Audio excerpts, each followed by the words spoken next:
দিদি এদিকে কাজ সারছে, মোচাটা কিভাবে কাটি একটু দেখিয়ে দিন না। হা কপাল, এত বড় ধাড়ি মেয়ে হয়েছে এখনো মোচা কাটতে পারো না? তোমার মামি তাহলে একদিন কি শিখিয়েছেন তোমাকে?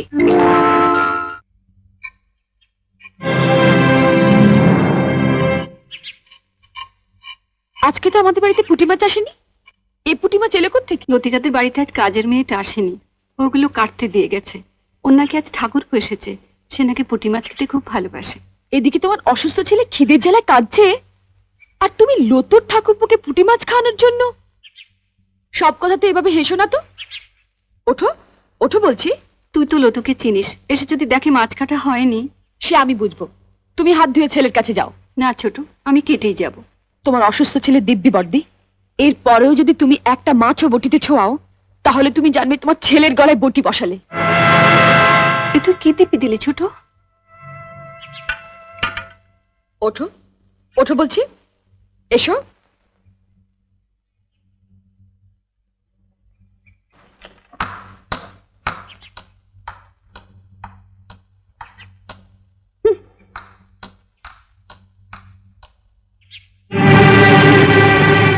বড় বৌদি, বড় বৌদি, ও বড় বৌদি। বড় বৌদিকে কেন? দরকার আছে। কি দরকার আগে আমাকে বলো। তোমায় কেন বলবো? দরকারটা আমার ওর সঙ্গে। দাঁড়াও, সাগরে পৌঁছতে গেলে তোমাকে যে আগে এই ছোট নদীটা পেরোতে হবে ঠাকুরজি। সাগর? আজ আমিও দেখবো ওই সাগরে কত জল আছে। কি রে লতু, কি হয়েছে? এত চেঁচামেচি কিসের? দেখো না মা, কতদিন বাদে আমার ঠাকুরপো এলো, বলে একটু পুঁটি মাছ খাবে। আমি সে কখন পুঁটি মাছগুলো কাটতে দিয়ে গেছি, আর তোমার বড় বউয়ের এত সাহস, ওগুলো না কেটে ঘরে খিল দিয়ে বসে আছে। আমি বড়দিকে মাছ কাটতে বারণ করেছি। তুমি বারণ করেছো? হ্যাঁ। কেন? মা, আমরা বাঙালি ঘরের মেয়েরা বিয়ের পর অনেক আশা নিয়ে স্বামীর ঘর করতে এসে ঝিয়ের কাজ করি, এটা আমরা মেনে নিয়েছি।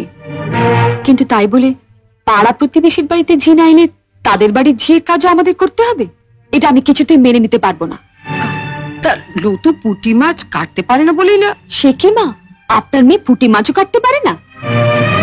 সেদিন আমি মোচা কাটতে পারিনি বলে আপনি বলেছিলেন এত বড় ধাড়ি মেয়ে হয়েছ, এখনো মোচা কাটতে শেখনি? তোমার মামি তোমাকে একদিনে কি শিখিয়েছেন? তা মা, আপনার মেয়ে তো কম ধাড়ি হয়নি, এখনো পুঁটি মাছ কাটতে শেখেনি। আপনি কি শুধু ওকে কলাবাজি করতে শিখিয়েছিলেন? শুনলে মা, শুনলে? ঠাকুরপুকে যখন পুঁটি মাছ খাওয়ানোর এতই শখ, তখন মার কাছ থেকে পুঁটি মাছ কাটাটা শিখে নিলেই পারো। আর মাও যদি পুঁটি মাছ কাটতে না জানেন, তুমি রোজ বিকেলে আমার কাছে 4টে করে পুঁটি মাছ নিয়ে আসবে। আমি তোমাকে শিখিয়ে দেবো বটিতে ঘষে ঘষে পুঁটি মাছের ছাল কিভাবে ছাড়াতে হয়। কেমন?